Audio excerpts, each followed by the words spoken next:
나는 아무 대답도 못하고 있다가 감도 다 떨어졌겠다는 아버지의 말에만 그러게요 응수를 했다. 아버지가 담담하고 잔잔한 목소리로 농사에 도움이 안 되는 비가 많이 내리는 걱정, 태풍 걱정, 이삭이 걱정, 감 걱정까지 하니 아무 일도 없는 것만 같았다. 간밤 비바람에 떨어졌을 감 걱정을 할 때 아버지는 네 엄마가 감을 참 좋아하는디 라고도 했다. 밤에 비가 오고 난 다음날 아버지와 함께 동네를 한 바퀴 돌다 보면 어느 집이든 감나무 아래 아직 다 자라지 못한 풋감이 떨어져 수북이 쌓여있던 여름이었다. 제이시는 감나무가 많은 고장이다. 집집마다 서너그루의 감나무가 자라고 있는 곳. 간식거리가 공했던 어린 시절 제이시에서 자라는 아이들이라며 모두 감나무를 바라봤다. 봄에 감나무에 물이 오르고 새순이 돋고 감나무 잎새 사이로 감꽃이 피어 떨어지면 아이들은 감나무 아래 쪼르르 모여 앉아 감꽃을 주워 먹었다. 입안에 퍼지던 달콤한 감꽃 냄새. 여자아이들은 감꽃을 실에 깨어 목이나 손목에 걸고 다니다가 배가 고프면 떼서 먹기도 했다. 그 어느 무리 속에 단발머리의 나도 끼어 있었을 것이다. 비바람에 떨어졌던 게 어디 감뿐이겠는가. 그럼에도 아버지가 감을 꼬집어 걱정하는 데는 무의식이 작용했을 것이다. 여름 내내 비와 태풍에 풋감이 떨어지면 아이들은 작은 항아리에 풋감을 담고 물을 부은 뒤 소금을 쳐 풋감에서 떫은 맛이 빠져나가기를 기다렸다가 하나씩 꺼내 먹는다. 가을이 되기 전에 굵어진 감이 떨어질 때도 있었다. 그걸 먼저 줍기 위해 아이들은 잠에서 깨자마자 감나무 밑으로 달려갔다. 우리 집 감나무는 넓적 감나무라고 불렸다. 해거리를 하긴 했으나 이름 그대로 넓적한 감이 주렁주렁 열렸다. 어쩌다 감나무에서 홍시가 되어가는 감을 발견하면 매일 그걸 바라봤다. 지난밤에 그 홍시가 떨어졌을까봐 아침에 일어나면 맨 먼저 감나무 밑에 가봤던 기억. 추수를 마친 겨울 초입쯤에 감 따는 날이 있었다. 아버지는 감 따는 날 아침에 긴 장대 끝을 벌려서 오빠들에게 하나씩 나눠주었다.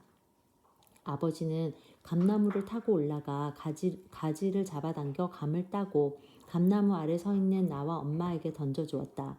감을 하나씩 받아 담다가 보면 어느덧 강주리가 가득 찼다. 가득한 주홍색 넓적감들을 바라보면 마음이 환해지곤 했다. 부자가 된 듯해서. 엄마는 그 감들이 얼마간은 깎아서 꽃감을 만들었고 껍질도 채반에 담아 말리고 나머지는 쌀독 항아리에 넣어두었다가 홍시가 되면 우리들에게 한 개씩 꺼내주었다. 감 껍질 말린 것을 씹고 다녔던 긴 겨울날들. 감 따는 날의 마지막 일은 까치밥을 남기는 것이었다. 높은 곳에 열린 감줄기를 끝이 벌어진 긴 장대 사이에 끼워 감 따는 일에 재미를 붙인 오빠들이 가장 높은 곳에 달린 감까지 다 따려고 하면 아버지는 그만 따라고 했다. 저건 까치들은 먹게 그냥 둬. 그때 꼭대기에 남아있던 그 주홍 감들을 까치들이 먹었는지는 모를 일이지만 아버지의 그 말은 오랜 세월이 흐른 지금까지 남아있다. 나무 한 그루를 심을 수 있는 집으로 이사를 했을 때 내가 그 자리에 감나무를 심은 것도 어린 시절 기억 때문이었을 것이다. 그 나무에서 첫 감을 따게 되었을 때 딸과 함께 그 감을 땄다. 가지 끝에 매달린 감을 따지 못해 애태우는 딸에게 까치들이 먹게 그냥 두라고 하면서 별일 없이 잔잔한 말이 오가는 아침이었는데 한순간 아버지 얼굴에 근심이 어른거리더니 비가 와서 그런가? 네 고모가 오늘 새복에 기척이 없구나 했다. 나는 젓가락을 든 채로 식탁 건너편의 아버지를 막막하게 바라보았다. 어디 아픈가? 나는 아버지가 들고 있는 밥숟갈 위에 장조림 한 조각을 올려놓았다. 몇 개월 만에 치과 치료를 마친 아버지는 이제 장조림을 씹을 수 있었다. 마저 드셔요, 아버지. 밥 먹고 우리가 고모 집에 가봐요. 아버지는 장조림이 올려진 밥숟가락을 입에 넣었다. 아버지는 자주 이 세상에 없는 존재들을 찾았다. 그때마다 고모와 차미가 등장했다.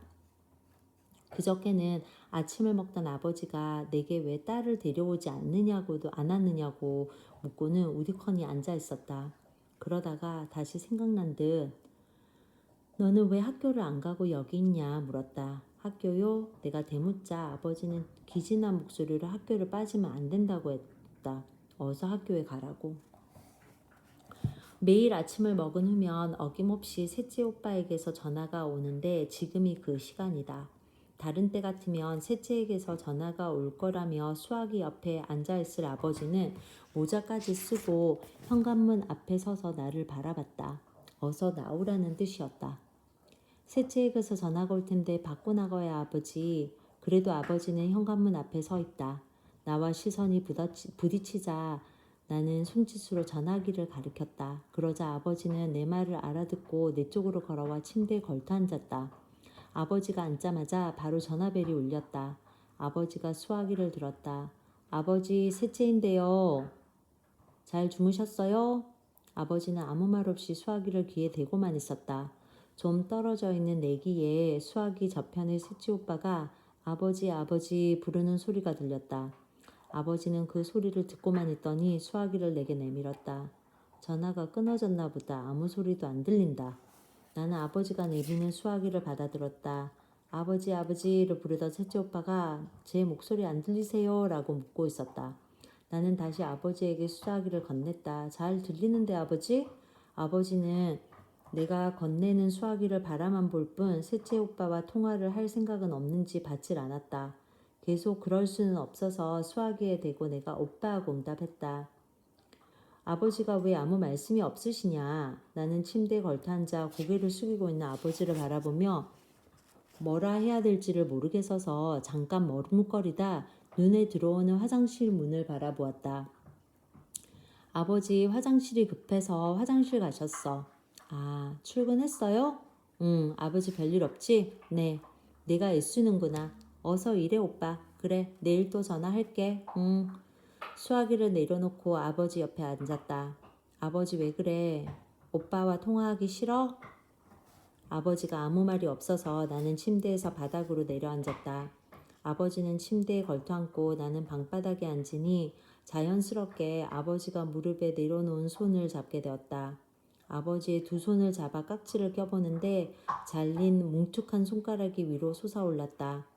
나는 손톱이 없는 아버지의 뭉툭한 손가락을 쓸어보았다. 아버지가 움찔하더니 내게서 손을 빼내려고 힘을 주다가 내가 붙들자 금세 포기하고는 깊은 한숨을 내쉬었다. 그렇게 우리는 한참을 앉아 있었다. 엄마하고 통화하실래요? 전화 연결해 줄까? 아니다. 엄마하고도 통화하기 싫어? 통화하고 싶다. 그럼 연결해 줄게요. 아니다. 왜요 아버지? 안 들린다. 아버지는 나가려는 것을 잊은 것인지 내게서 손가락을 빼고는 침대에 올라가 누우려고 했다. 우리 나가려는 길이었는데 나가지 말까요? 내 말에 아버지는 다시 몸을 일으켰다. 어디 가기로 했냐? 그 사이 공무원에 가기로 한 것을 잊은 것인가? 선산이나 갔다 올 거나? 좋아요. 그런데 아버지 안 들린다니 무슨 말이에요? 전화 소리가 안 들려.